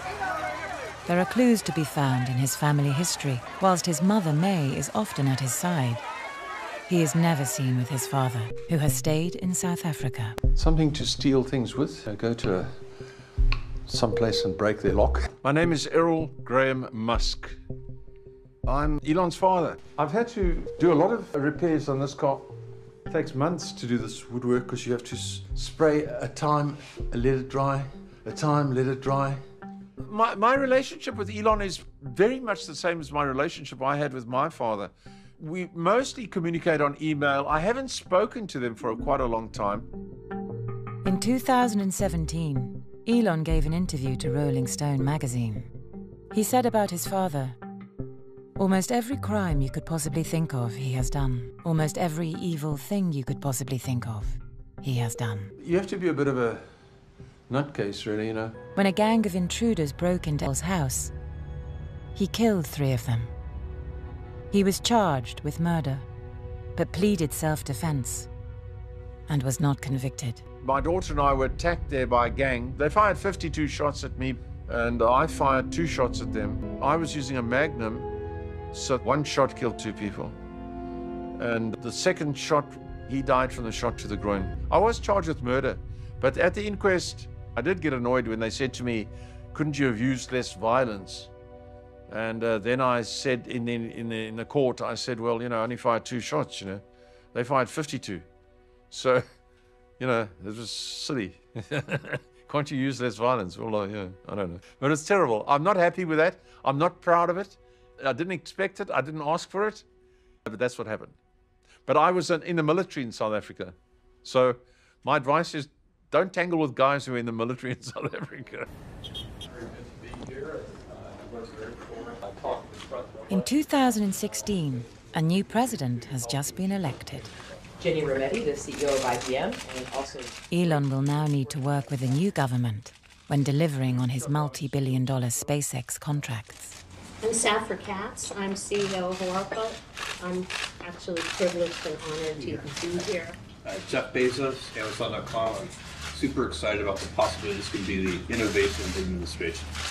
Elon Musk is CEO of SpaceX and Tesla, building rockets and cars and solar stuff in the U.S. I'm really excited about expanding our manufacturing footprint in the U.S. Well, I just want to thank everybody. This is a truly amazing group of people. I want to add that I'm here to help you folks do well. There's nobody like you in the world. There's nobody like the people in this room. Elon Musk is going big. His profile is growing, with millions of Twitter followers. Up until now, this is Elon Musk's pet project. The goal is to solve the problem of chronic traffic congestion. Either we try something new, or we will be stuck in traffic hell for the rest of our lives. Elon Musk is looking to get inside your head. His neuroscience startup Neuralink aims to implant chips in the human brain to combat various diseases. Basically, an effort for man to merge with machine in a healthy way. Yes. To beat machines, you basically have to merge with machines. Most likely, yes. But perhaps his biggest call is building one of the world's largest factories in the middle of the Nevada desert. The Gigafactory will supply the ever-growing fleet of Tesla cars with lithium-ion batteries. He needs to convince 20,000 people to come to the desert and join the electric car company. The hope for the Gigafactory was that we were going to finally solve the market problem of not being able to produce or secure enough lithium-ion batteries, right? So it really was a survival mechanism. Announce to the world, like as it's occurring to him, that we need to build the biggest battery factory the world's ever seen, because if our own forecast is true, we won't have enough batteries, even if we took all that are being made by everyone. Eventually, all cars will be electric, with zero exception. It will be companies like Tesla and individuals like Elon Musk who lead that charge. We need to encourage and find more people like that and celebrate their existence on this planet, because that's the only hope we have for the future of the planet. Welcome everyone to the Gigafactory launch party. I hope you have a good time. You're my hero! Listen, I really want you to have a great time tonight. To work at Tesla, I think you really need to be inspired by more than just the job that they're doing on a day-to-day basis, but why they're doing it. Those are the people that are called to the mission and will stay with the company and help it to succeed. I think you'll find the majority of people that have worked definitely at Tesla, and I would assume probably at SpaceX, to say, like, he asks us to do the impossible, but it's only unattainable until you attain it, right? Hopefully people will buy into it and you know, start to believe. And thanks. We're only able to do this because of you guys. So it's without you, this could not be possible. So I just want to say thank you very much. All of our secrets are right here. I mean, it was a crazy, crazy sort of upwards trajectory from nothing to everything. It felt like being on a rocket. You know, we were being invited places, and I remember we were at a party. And then actually at that dinner, I think I sat next to Bill Clinton. And Elon said, the great thing about being famous is that when you sit next to somebody you don't know at a dinner party, they think the bad conversation is their fault. Because that is sort of what happens now. Everyone sort of listens to everything he says. And I've had people say to me, oh, I met Elon, and he, I could tell he was a genius because he seemed incredibly distracted and he was clearly thinking great things. And I'd be thinking, really? You probably just didn't like you, or he was probably a bit bored. And then I'd text Elon and be like, just met so-and-so. And he'd be like, oh, yeah, really boring. Do that thing, Dad. Tallulah and Elon married in 2010. They then divorced and remarried. Now in 2016, things are once again rocky. And they will divorce for a second time later in the year. I found LA really tough from the moment I landed there. It was an incredible culture shock. But I just wanted to come home.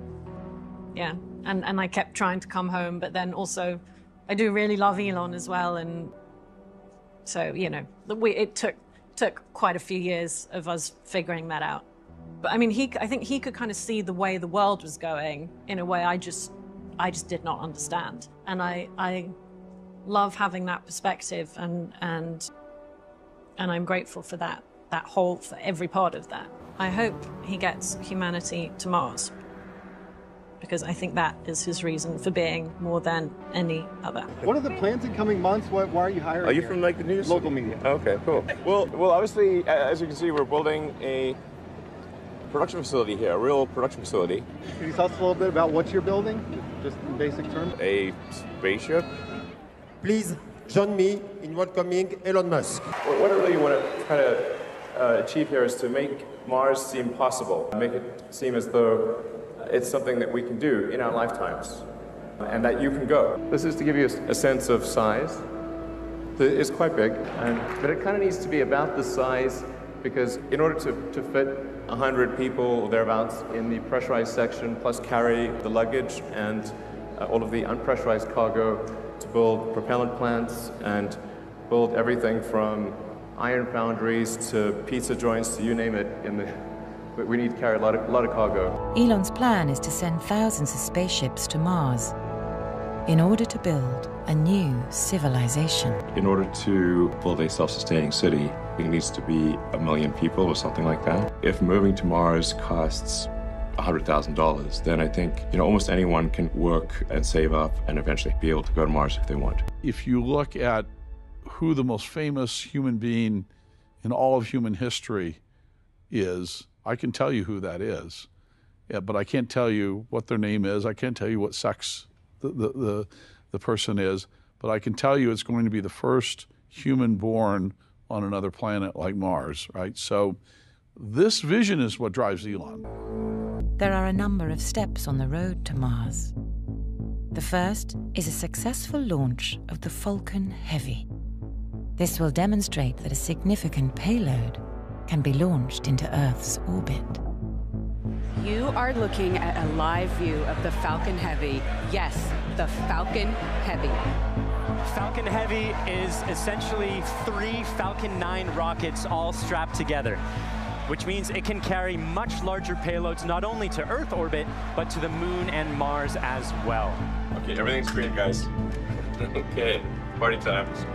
It must be experienced live. I can't. It's just...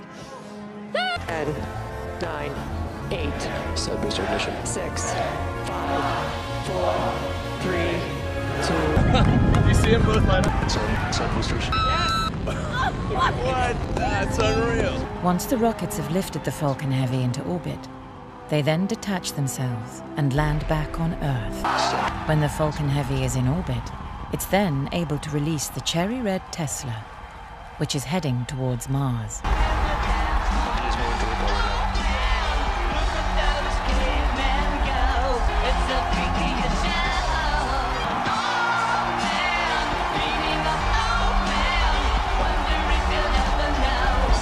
Side booster boosting. Center core boost backbone shut down. I mean, it's kind of silly and fun, but, you know, silly, fun things are important. And it's still tripping me out. I mean, I'm tripping balls here. Both boosters looking to be on track towards their respective landings.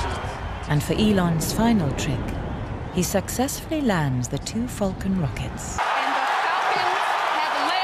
You have to give him credit. He's one of our great geniuses, and we have to protect our genius. You know, we have to protect Thomas Edison, and we have to protect all of these people that came up with originally the light bulb and the wheel and all of these things. And he's one of our very smart people, and we want to cherish those people. That's very important. But he's done a very good job. The success and showmanship of this rocket launch only adds to Elon's public profile. For many, he is turning into a real-life superhero. It's a long way from where it started, in 1970s South Africa, in a city called Pretoria. South Africa was a bit of a rapscallion setup, you know. Getting knocked about was pretty normal. I mean, if you did well at school, they would wait for you at the exit of the school and pommel you with their bags. So, I mean, if you call that bullying, we had a lot of that. Elon was a good reader very early on. So Elon was very keen on reading about Napoleon, about Alexander the Great. And he even had a copy of Napoleon's last will and testament, which is in French. People would say to him, are you reading that big, thick book, little boy? Some idiot would say to him. And Elon would say, what, are you stupid? You think I'm just looking at the pictures or what, you know? so, you know, but he liked to be with the adults in company. So if the other kids were running around playing, he would like to sit with the adults. He was often told, why don't you go and play with the children? And he'd say, no, I'd rather sit here with the adults. This engine was used for many, many cars from about 1968 to 1986. I had a lot of nice cars during Elon's youth. Porsche and Mercedes, Ferrari and Maserati.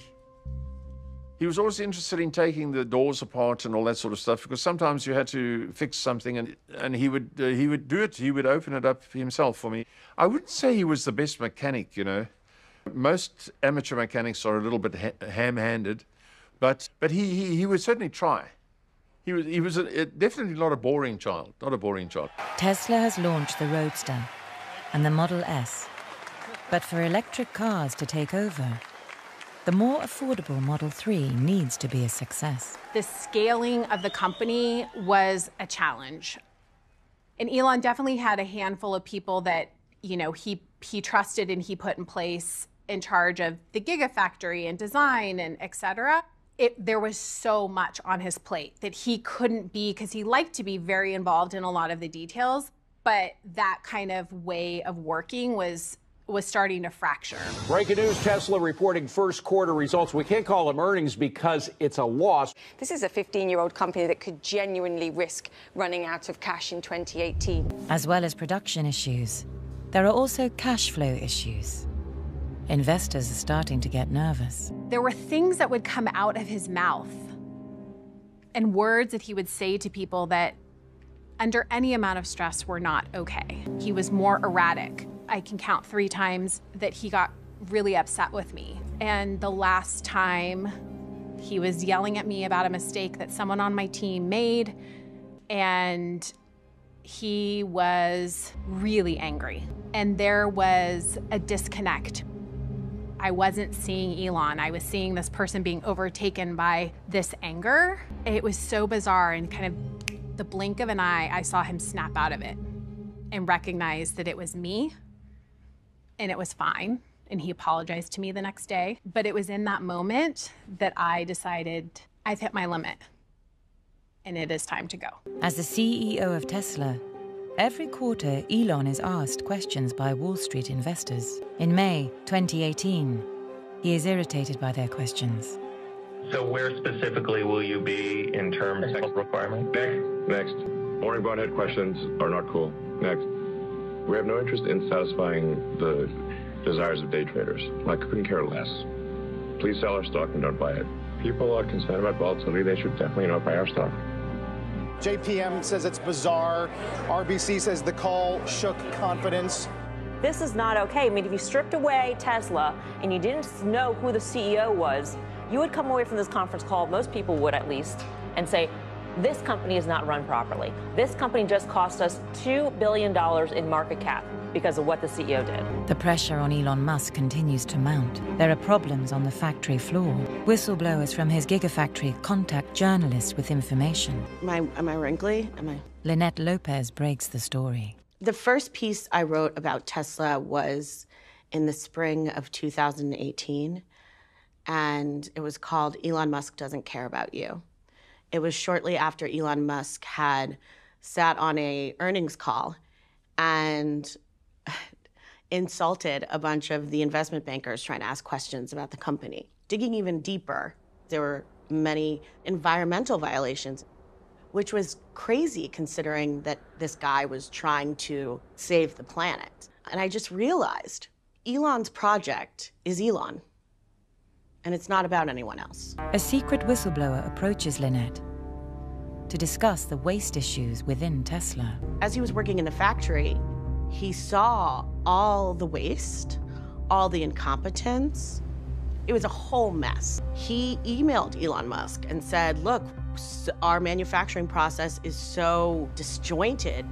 And Elon did respond to that email and say, yes, at Tesla, we need to lower our scrap count. This is crucial. And that's when I realized how damaging what I had written actually was. Lynette publishes an article based on confidential documents leaked to her by the whistleblower, reporting that 40% of the raw materials used to produce the batteries needed to be scrapped or reworked. Automakers around the world have really minimal scrap. And here was Tesla, its share price beating all these legacy automakers, and they waste hundreds of millions of dollars on waste. That, to me, was also something investors should know. Well, it's not something you see every day. A well-known CEO calling out a reporter publicly. But that's exactly what happened last week when Tesla founder Elon Musk criticized Business Insider's Lynette Lopez over her coverage of the company. Lynette Lopez is with us in studio today. This all started because Musk took issue with a story that you posted on Business Insider on June 4th. What my reporting indicates is that the mission of Tesla is not really quite in line with the manufacturing of Tesla, which is to say, after that article, that's when Elon started harassing me on Twitter. All of his fans are stalking me and making fun of me. And pretty soon after that, he started looking into the person who might be feeding me this information. After some internal investigations, the whistleblower is located. It's a worker on the assembly line called Martin Tripp. Leaking internal documents to the press is in breach of his contract, and he is fired. But the after effects of the spat still rumble on. At one point, the Nevada police are called and are told Martin is on his way to the gigafactory with a gun. Go ahead and put your hands and smell your back. You're not under arrest. Just checking you for weapons, okay? You don't have any guns on? No. Mind if I just pat you down real quick? Just search your right. Go. I'll just get so blown out of. I was whistleblowing about all the waste, and there's like 732 cars that have positive detection cells. They keep saying that I'm like stealing data still, and I'm not that smart. Gotcha. No, well, don't worry. We just want to find out what's going on because everybody. You're making such big lies. For Martin, this situation was a disaster. It upended his home life. He couldn't work for a very long time. Elon did what he did to Martin to make sure that everyone at Tesla understood the consequences of speaking to the press. 2 weeks later, Elon will once again find himself in the middle of a news story. But this time, It's an event on the other side of the world. As the water continued to rise, the equipment for a serious diving operation was transferred by hand and by hoist deep into the cave. In the Tam Luang cave in northern Thailand, 12 boys and their football coach are trapped. The world becomes gripped by the story, waiting to see if they can be rescued alive. But it remains unclear how they're going to get the children out without the boys needing to use scuba equipment. Despite the mounting issues for Elon, he decides to allocate some of his engineers to build a mini submarine that he believes can save the stranded children. Get the weights out of the way. Zero. Welcome back. Hey. All right, let's pull them all the way out. Elon flies to Thailand to talk to the Thai rescue team and deliver his mini submarine. But as he arrives, the rescue is already underway. The 13 trapped people are successfully rescued.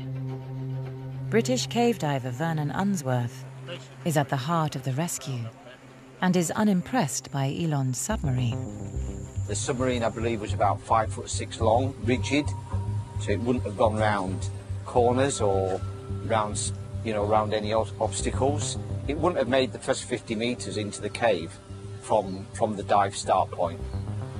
Just a PR stunt. Irritated by the rescuer's comments, Elon takes to Twitter. I think when Elon tweets, he just goes what's in his mind at the moment. Yeah. Some I understand and some I don't. When Twitter first started, I used to call it naughty Twitter fingers, because I'd be like, please don't, stop, don't, there's no need to do that, don't do that. 3 days later, Elon returns to Twitter and apologizes. But for Vernon, the damage has already been done. Vern Unsworth, the hero of the rescue, should have been enjoying this morning's cave cleansing ceremony. Instead, he was fuming. It's not finished. What is your sense of this trial as it begins? No excuses, we got to get into the courtroom. How has it damaged you? Vernon decides to sue Elon. 18 months later, they face each other in court. What is expected to be a fiery trial pitting the richest man in Los Angeles against a British cave expert. Now, did Elon Musk imply Vernon Unsworth was a pedophile, and did he take, quote, reasonable care to determine whether that was true before he said it? Jury's going to have to decide that. Elon Musk was described in court as a billionaire bully, but the jury saw it differently. They said the tweet was an insult, but not an accusation. Vernon went toe-to-toe with a billionaire bully. Not many people have the courage to do that. It's a combination of he doesn't realize quite what the impact of his words are going to be in a lot of cases. And in a lot of other cases, I just don't think he cares. How is Mr. Musk with the decision? Everyone is well. Thank you all. That is why he's so dangerous on Twitter, because he's a powerful person who's completely, totally irresponsible. Elon's Twitter account is now one of the biggest in the world. He has 22 million followers. Check, 1, 2, 3. Test 1, 2, 3. On August the 7th, he sends a tweet saying that he is thinking of taking Tesla private by buying out other shareholders. This inflates Tesla's stock price. Good evening, everybody. Thanks for joining us. Here is Stephanie Avakian and Stephen Pekin, co-directors of enforcement. They'll deliver opening remarks and then take a few questions, so I'll hand it over. We start with the tweet heard around the world, or at least around Wall Street. CEO Elon Musk creating chaos with a single tweet, which led to the stock soaring and then being halted and then soaring once again. Today, the SEC filed securities fraud charges against Elon Musk, the chairman and CEO of Tesla Motors, stemming from his August 7th, 2018 statements disseminated over Twitter that he was considering taking Tesla private. I see you saying something. What about the SEC? After the court case, Elon agrees to settle. There is a $20 million fine. He steps down as the chairman of Tesla and agrees to have his tweets checked before they are sent. Thank you very much. Thanks very much. Have you had any of your tweets censored since the settlement? No. None. Does someone have to read them before they go out? No. So your tweets are not supervised? The only tweets that would have to be, say, reviewed would be if a tweet had a probability of causing a movement in the stock. But how do they know if it's going to move the market if they're not reading all of them before you send them? So I guess we might make some mistakes. Who knows? Are you serious? No, he's perfect. Look at you. No, I want to be clear. I do not respect the SEC. I do not respect them. One of the things about Elon Musk is that he hates when other people win. He hates when people, more than anything, I think, he hates when people bet against him. I think it's like a real thing for him. I think that what Elon realized after his 420 tweet was, okay, I gotta be careful. Like, I don't need to cause this havoc and this mayhem. But at the same time, like, they can't stop me. There was a tweet afterwards where he said that he had a new acronym for what the SEC stood for. It was Suck Elon's, yeah, he really likes to fuck with them. That's the most powerful person in the world right there. But it was definitely a defining moment for Elon, and I think after that, he was kind of just over it all. He was just done with it, and that was it. He just started doing whatever he really wanted to. Billionaire Elon Musk of Tesla and SpaceX fame like we've never seen him before, smoking pot on YouTube. So is that a joint? Or is it a cigar? No. Okay. It's marijuana it's inside weed. of tobacco. Oh, okay. So it's like pot, tobacco, Yeah. pods. You never had that? Yeah, I think I tried one once. Come on, man. You probably can't because of stockholders, right? Tesla CEO Elon Musk is the subject of a new controversy after he appeared to smoke marijuana during a podcast interview. Billionaire Tesla head Elon Musk. What is he up to? We know what he's up to. Once again, seeming to dare people to call him out. I think the concern is his ego. Why did he make himself, smoking pot with Joe Rogan, the fact that he tried to make a mini submarine to save those boys in Thailand? Stop making yourself the news. We tend to not stop. Not so much you can't sleep, but you wake up, you go to bed with it in your head, you wake up with it in your head. You focus on it entirely, continually, to the point that you might forget to eat. And not ever, you can't get the person to say, look, quit now, stop this. It's a kind of passion or something that possesses you to just keep on trying. After his divorce from Tallulah Riley, Elon dates Amber Heard.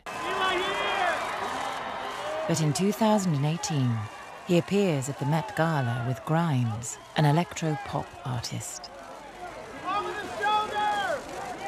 Elon Musk and Grimes met in the modern way through Twitter. They both made a similar nerdy joke about a scary AI theory of the future called Rocco's Basilisk, which I don't really even get, and that her interests are all the same as his, and that her music is very technologically oriented. I think for me to even spend more than 20 minutes on something, I have to get to that place where I'm like, ooh, I feel it. Like, I might sit down, like, on a day that I'm gonna write and just do, like, start a beat, oh, I hate it, throw it out, start a beat, oh, I hate it, throw it out, start a beat, oh, I hate it, throw it out, and then finally, like, something, just pressing enough buttons and enough keys. Like, I hear something and I'm like, okay, I could loop that, and that could be, I'm fascinated by their relationship. If I could be the fly on the wall in any relationship that we know in this world, from the moment they got together, I was always like, oh, God, I would love to be in the room with them. Grimes and Elon have had 2 children together, Exa Dark Sidereal and X Ash A12. Hi. Hi.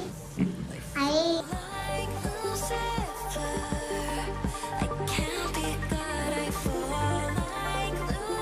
She told me repeatedly that Musk has this theory of her that she's not real, that she's a simulation who was created by him and exists in his cerebral cortex as sort of the perfect companion for him. Which sounds a little crazy and maybe even a little creepy, except she agrees with it. She said that she does feel like in some way she's like this simulation who was perfectly created for him. I think Elon is busier than I've ever been. And even when I'm with him, I don't see him much, unless I sit in the back of the meetings.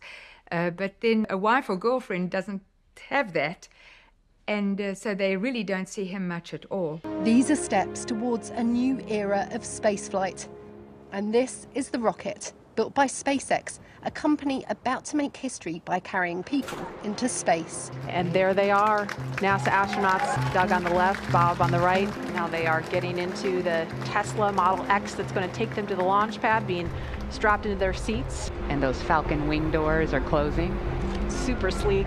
With the imminent launch of the crewed Dragon spacecraft, President Trump has flown in to witness a day of national importance. I just want to say this is a very exciting day for our country. I want to thank Elon, who's been a friend of mine for a long time, somebody I have great respect for, but this is 24/7 for you. You're always thinking about this. You're thinking about other things too. You have plenty to think about, but this has been your baby. In fact, I've told my team it's not simply the top priority, it's the only priority. That's great. T-minus 15 seconds. This will be the first time a private company has attempted to transport astronauts into space. Elon will be fulfilling his contract with the US government and NASA. 10, 9, 8, 7, 6, 5, 4, 3, 2, 1, 0. Liftoff of the Falcon 9 and Crew Dragon. Go NASA, go SpaceX, Godspeed, bottoms up. Flying crew on board Dragon and Falcon 9, and look at them go. He's one of our great brains. We like great brains, and Elon's done a fantastic job. And this is just the beginning. They're going to Mars. And I think any one of you would say that was an inspiration to see what we just saw. Right now, everything continuing to look good. Well, everyone, welcome aboard Dragon. My name is Doug. Next to me is Bob. You probably know him. We have Bob Behnken from SpaceX Demo 2 mission entering the International Space Station. Time boosters landing burns have started. Followed by Doug Hurley. At station. I will tell you, the whole world saw this mission, and we are so proud of everything you have done for our country, and in fact, to inspire the world. We sure appreciate that, sir. It's obviously been our honor to be just a small part of this. We have to give credit to SpaceX. We're just really glad to be on board this magnificent complex. 3, 2, 1, ignition. Starship is the tallest and most powerful launch vehicle ever built. 6 minutes, 10 seconds into flight. We're down beneath 1.5. It is designed to be fully reusable. Flip the vehicle vertical, then transition to one engine for the landing burn. Landing the 100-ton spacecraft proves challenging, but on the 5th attempt, the engineers at SpaceX crack it. Starship is the spacecraft that will fulfill Elon's ultimate dream of flying to Mars. So this is, I think, the most inspiring thing that I've ever seen. We're faced with a choice. Which future do you want? Do you want the future where we become a spacefaring civilization and are in many worlds and are out there among the stars, or one where we are forever confined to Earth? And I say it is the first. He wants to be known as the greatest engineer that we have seen in our lifetimes. He genuinely wants to move humankind forward, and he wants us to challenge ourselves. That is a more exciting future for humankind from his standpoint than one where we are forever anchored to Earth. No question he's going to go to Mars. Why do you think he's doing the Boring Company? He's doing the Boring Company. He's going to send one up there so he can bore underground and you can have some shade. Why do you think he's doing electric down? It's because you can use solar up there in Mars, and you can solar to battery, battery to vehicle, battery to home. Why do you think he's doing that? Because you got to have that. You can't go up there and plug something in. There's a much bigger picture in Elon's mind than what mere mortals are aware of today. But when you step back and you look at it, some way or another, it all goes together. Let's make this real. Let's make this real. Yeah. And I've also learned, and I think a lot of people have learned, if he says he can do it, he's probably, don't discount Elon. Don't say no to Elon. You're going to lose. You're going to lose. We all know how the media treats you. So well. Yeah. So I don't have a question for you today. I just want to say on behalf of my 6-year-old at home, Kyler Scott, that's watching right now, who thinks you're awesome as well, thank you for making the world a better place. Thank you. In the summer of 2022, Elon has over 100 million followers on Twitter. I think Tesla, would continue to do very well even if I was kidnapped by aliens. Or went back to my home planet, maybe. When are you taking us to space? Real soon? How soon? He is now the richest man in the world and has become a divisive character. Many believe he should spend his billions helping to solve the problems on Earth. You're asking those billionaires who are going to space, the likes of Elon Musk and Jeff Bezos, to help. Every 4 seconds, someone's dying out there from hunger-related causes. Wake up, smell the coffee, and help. The days when these guys not only get to rake it all in, but then rub everybody else's nose in it while they head off into outer space and declare how they did this all on their own, when they were subsidized by the federal government and subsidized by every waitress and by every public school teacher who paid their taxes. This is wrong. Elon is really dedicated to saving this planet. I'm happy to say that SpaceX and Tesla are in the hands of my brilliant son. Well, genius son.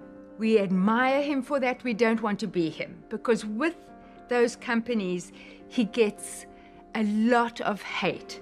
Stop being mean to him. I hate it when the media are mean to him. Why didn't you use the money to do something for charity, philanthropy, more good with that money? Well, I do a lot of things philanthropically, and really, you know, my companies are intended to do good for the future of humanity, with the Tesla trying to accelerate the advent of sustainable transport and energy. He gets up every morning thinking, what can I do for humanity today? How can I do something that will be impactful to humanity of the future? That's what he's focused on. I told him not to take on the world and the universe, and he didn't listen. Elon is not going to buy Twitter. He's got himself a mess. You know, he said the other day, oh, I've never voted for a Republican. I said, I didn't know that. He told me he voted for me. So he's another bullshit artist, but he's not going to be buying it. He's not going to be buying it. Although he might later. Who the hell knows what's going to happen? Everything about Elon is a contradiction. There's this incredible inventor, and then there's this person who makes some pretty silly business decisions. Elon and a lot of these tech guys are just casting themselves as heroes in their favorite sci-fi novels. A lot of those books are dark. They're about a hero who saves the world from dystopia. Of course, if you're going to be that hero, dystopia has to exist first. I do have some dark dreams. I don't know why. I've always had those from when I was a kid. Vivid dreams, which are often scary. In Elon's mind, that dystopia is coming, and they want to be that hero. And the work that they do is to aggrandize that vision. It's not about you or me, and it's not even about the truth of what's going to happen to our planet. It's just really a monument to their childhood. He learned everything about Tesla, Einstein. Like, he has learned everything that they knew, and he's trying to take it to the next level. So I think he is the closest thing that we have to that kind of a figure in our day and age. And I think by the time he is done building his legacy, it will be unquestionable that he is a combination of Einstein, Tesla, and Rockefeller. When you set out to do something incredibly hard, there's going to be like a lot of hard days that go along with that. Okay, thank you. You tweeted that you are building a tunnel under Washington, D.C. Why? What is it? Well, it's a secret plot, just between us. There's parts of him that you'll never know, like what motivates him, how did he get so strong of will. Yeah. But what I can say without a doubt is he's genuine. There is not a shred of doubt in my mind. There isn't an ulterior motive or a secret greedy, I'm gonna have my, volcano island and do whatever. Like, no. He leads with his heart on his sleeve in a very honest, I would say almost overly honest projection of both opportunity and risk. We're all gonna die someday. And if you're gonna pick some place to die, then why not Mars?